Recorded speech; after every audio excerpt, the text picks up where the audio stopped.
सुप्रभात बच्चों, आज हम हिंदी पाठमाला का पाठ 13 नारी का सम्मान पढ़ेंगे।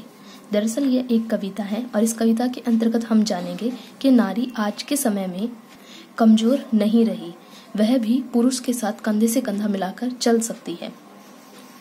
तो चलिए कविता का आरंभ करते हैं।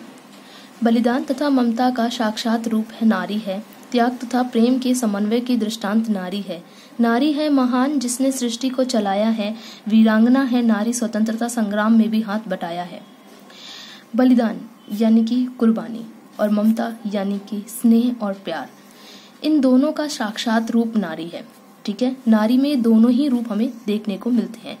वक्त आने पे यही नारी बलिदान भी देती है, वक्त आने पर यही नारी उतनी ही ममतामयी भी हो जाती है। त्याग तथा प्रेम के समन्वय की दृष्टांत नारी है। त्याग यानी कि वही हम बलिदान की बात कर रहे हैं, प्रेम यानी कि ममता। ठीक है, इन दोनों का समन्वय भी इसमें मिलता है हमें। नारी के अंदर इन दोनों का समन्वय यानी कि दोनों ही रूप हमें इनके अंदर मिलते हैं। इसका उदाहरण दृष्टांत यानी उदाहरण नारी है। नारी है महान जिसने सृष्टि को चलाया है। सृष्टि यानी कि हमारा जो जगत है, संसार है, इसे चलाने का काम कौन कर रहा है? नारी कर रही है, क्योंकि नारी ही जन्मदायिनी है। ठीक है, नारी जन्म देती है, पालती पोसती है, तब आगे संसार बढ़ता है। वीरांगना है नारी स्वतंत्रता संग्राम में भी हाथ बटाया है। वीरांगना है अर्थात वो भी क्रांतिकारी है, वीर है, बहादुर है वो भी, और उसने भी स्वतंत्रता संग्राम में हाथ बटाया है। स्वतंत्रता संग्राम जो कि हम झांसी की रानी के रूप में देख सकते हैं, इंदिरा गांधी जी के रूप में देख सकते हैं, इन्होंने भी स्वतंत्रता संग्राम में अपना महत्वपूर्ण योगदान दिया है। पूजी जाती है तू संसार में क्योंकि जीवन दात्री है, लेकिन कभी कभी तेरे अपमान की सीमा न नजर आती है। जन्म देने वाली पुरुषों को, जन्म देने वाली पुरुषों को उन्हीं के द्वारा प्रताड़ित की जाती है। पूजी जाती है तू संसार में पूरे संसार में नारी का पूजन किया जाता है। ठीक है, क्यों? वो इसलिए क्योंकि ये जीवन दात्री है, जीवन दात्री अर्थात जीवन देने वाली।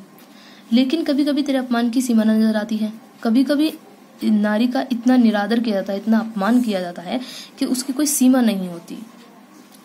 जन्म देने वाली पुरुषों को, जन्म देने वाली पुरुषों को, ठीक है, पुरुषों को जन्म देने वाली जो है उन्हीं के द्वारा प्रताड़ित की जाती है, पुरुषों द्वारा ही परिताड़ित की जाती है। जब वो छोटी होती है, घर में होती है, तो उसे अपने पिता या भाई के सानिध्य में यानी उनके अंतर्गत रहना होता है। जब वो बड़ी होती है, विवाह होने के उपरांत उसे अपने पति के सानिध्य यानी उसके अंतर्गत रहना होता है। हर जगह पुरुष जो है नारी के ऊपर अपनी सत्ता रखता है और उन्हीं के द्वारा दुखी भी की जाती है। मतलब पुरुषों को ही जन्म देती है और पुरुषों द्वारा ही दुखी की जाती है। तू जीवन दूसरों को देती है, स्वयं पीड़ित होकर भी सदा मुस्कुराती है। पर जब जन्म होता है तेरा तब मातम क्यों छा जाता है? बेटी के जन्म लेते ही उसका पिता अनजाने ही घबरा जाता है। यह नहीं है भारतीय संस्कृति हमारी, ना है ये मर्यादा हमारी कि नारी का अपमान करे। ठीक है, जो नारी होती है वो दूसरों को जीवन देती है, वो स्वयं पीड़ित होकर के, मतलब स्वयं दुखी रह करके भी वो हमेशा मुस्कुराती रहती है ताकि वो दूसरों के चेहरे पे मुस्कान बरकरार रख सके। पर जन्म होता है तेरा, जब स्त्री का जन्म होता है तो उस टाइम मातम छा जाता है। वो मातम क्यों छा जाता है? यही एक सवाल इसमें पूछा गया है कि जब वो खुद दूसरों को जन्म देती है, ठीक है, वो खुद हमेशा दुखी रह करके दूसरों के सुख के लिए सोचती है, दूसरों का भला सोचती है, फिर भी ऐसी पूजनीय नारी का जब जन्म होता है तो मातम क्यों छा जाता है? बेटी का जन्म लेती है, उसका पिता अनजाने ही घबरा जाता है। जो बेटी का पिता होता है वो अनजाने में घबराने ही लग जाता है। क्यों? उसे ये लगता है कि बेटी का जन्म हुआ है तो अब उसे दहेज मतलब पालना पोसना बड़ा करना, उसमें पैसा खर्चा, फिर उसके बाद उसकी शादी ब्याह में खर्चा होगा, साथ ही उसका दहेज बहुत सारा देना पड़ेगा। तो ये सब चीजें सोच के उसका पिता अनजाने में घबराने लग जाता है। वो ये नहीं सोचता कि यही बेटी जो सारे संसार को चला रही है, खुद दुख रह करके तुम्हें सुखी कर रही है, ऐसी बेटी के जन्म लेने पर, ऐसी पूजनीय स्त्री के जन्म लेने पर दुख क्यों मनाया जाता है? यह नहीं है भारतीय संस्कृति हमारी जो भारतीय संस्कृति है वो ये नहीं कहती है कि हम स्त्रियों का अपमान करें या उनके जन्म लेने पर हम मातम मनाएं। ना है ये मर्यादा हमारी, ये हमारी मर्यादा भी नहीं है। ये हमारा मतलब नारी को सम्मान न देना, ये हमारी मर्यादा नहीं है, ये हमारा सम्मान नहीं है कि हम नारी को अपमानित करें, कि नारियों का अपमान करें। ठीक है, आगे देखते हैं।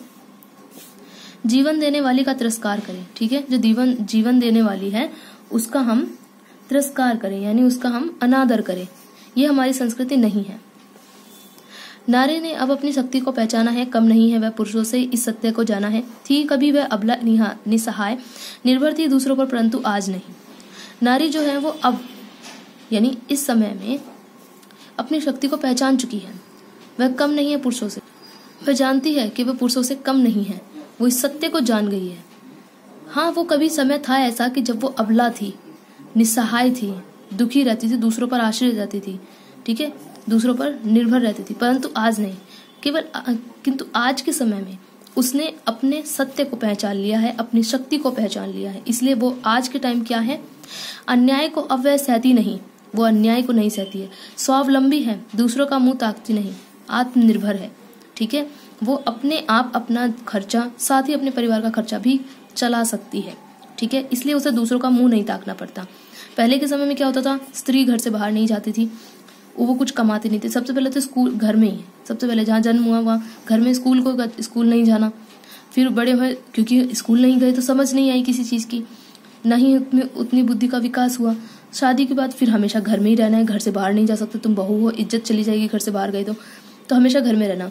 तो अपने खाने खर्चे के लिए भी उसे दूसरों का, यानी कि अपने पति का मुंह ताकना पड़ता था कि शायद उसका पति कुछ पैसे देगा या बाहर से कुछ सामान उसके लिए लेके आएगा, तब वो अपना जीवन निर्वाह कर पाएगी। तो आज के समय में ऐसा नहीं है, नारी घर से बाहर निकल रही है। स्कूलों में देखो, लड़कियां भी, जो छात्राएं हैं वो पढ़ रही हैं, फिर जब शादी हो जाती है उसके बाद वो नौकरियां भी करती हैं, अच्छी अच्छी नौकरी करती हैं। ठीक है, तो वो स्वावलंबी है, आत्मनिर्भर है, वो दूसरों के मुंह नहीं ताकती है, अब वो स्वयं अपना खर्चा चला सकती है। स्वयं की पहचान पाली है उसने। निराश्रय भी वह जी सकती है। निराश्रय मतलब बिना किसी के आश्रय के। ठीक है, क्योंकि वो इतनी मजबूत हो गई है, उसने अपनी शक्ति को पहचान लिया है और वो अपना खर्चा खुद चला सकती है, इसलिए उसे अब किसी की आश्रय की जरूरत नहीं है। वह स्वयं अपना जीवन स्वयं चला सकती है। परिवार का बोझ उठा लिया उसने। ठीक है, उसने पूरे परिवार का बोझ भी उठा लिया है। वो स्वयं को भी पाल सकती है, साथ ही अपने परिवार को भी पाल सकती है। वो इस काबिल बन चुकी है आज। स्वावलंबी है नारियां, इस सत्य को झुटलाया नहीं जा सकता। ठीक है, नारियां जो स्वावलंबी है, आत्मनिर्भर है, इस बात को झुटलाया नहीं जा सकता। ठीक है, जब तक उन्हें समान अधिकार न दोगे विकास के चरमोत्कर्ष पर पहुंचा नहीं जा सकता।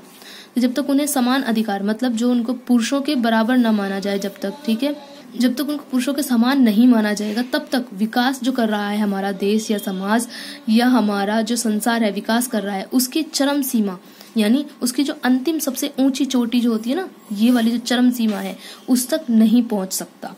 ठीक है, कब तक, जब तक नारी को समान अधिकार, किसके समान, पुरुष के समान अधिकार नहीं दिया जाएगा। पूजी जाती है जहाँ नारियां, देवताओं का वास वहीं होता है। सरस्वती, काली, दुर्गा, लक्ष्मी को ही समस्त संसार नमन करता है। ठीक है, जहाँ नारियां पूजी जाती हैं, जहाँ नारियों का पूजन होता है, वहीं पर देवताओं का भी वास होता है।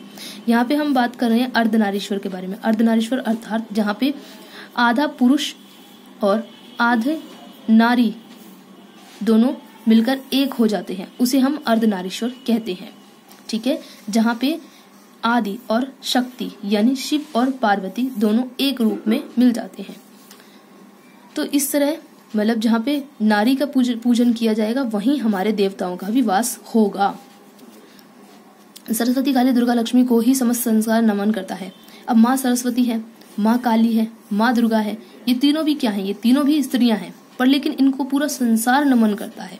सारा जो संसार है वो इनके आगे नतमस्तक होता है। ठीक है, पर लेकिन जब इन स्त्रियों की पूजा की जाती है, तो जो हमारे घरों में है, हमारी बहन के रूप में, हमारी माँ के रूप में, हमारी पत्नी के रूप में, तो उनकी पूजा हम क्यों नहीं करते? क्यों नहीं हम उन्हें इसी प्रकार का दर्जा देते हैं जिस प्रकार हम माताओं को मानते हैं? ठीक है, ये भी स्त्री हैं, वो भी स्त्री हैं। ठीक, तो जो शक्तियां इनमें हैं, वही शक्तियां उनमें हैं। माँ सरस्वती की तरह हमारी जो माँ है, हमारी माता है, वो हमें ज्ञान देती हैं।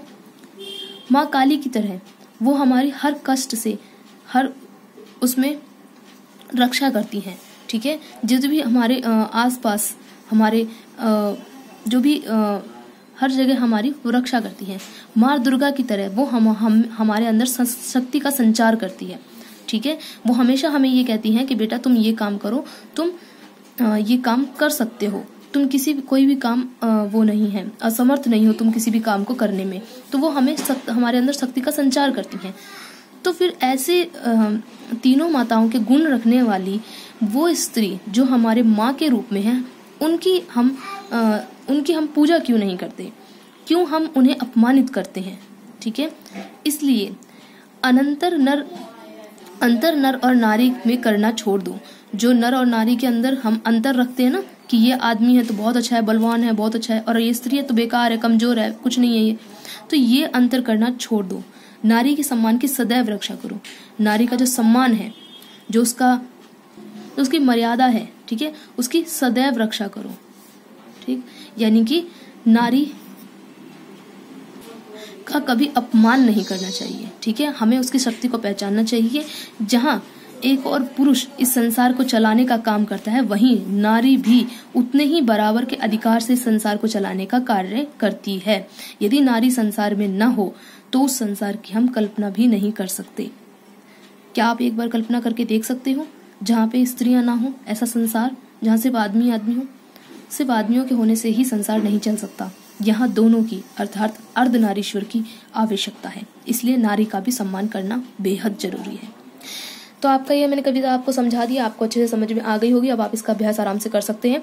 और अगर आपको कोई दिक्कत आती है तो आप मुझे व्हाट्सएप पे मैसेज या कॉल करके पूछ सकते हैं।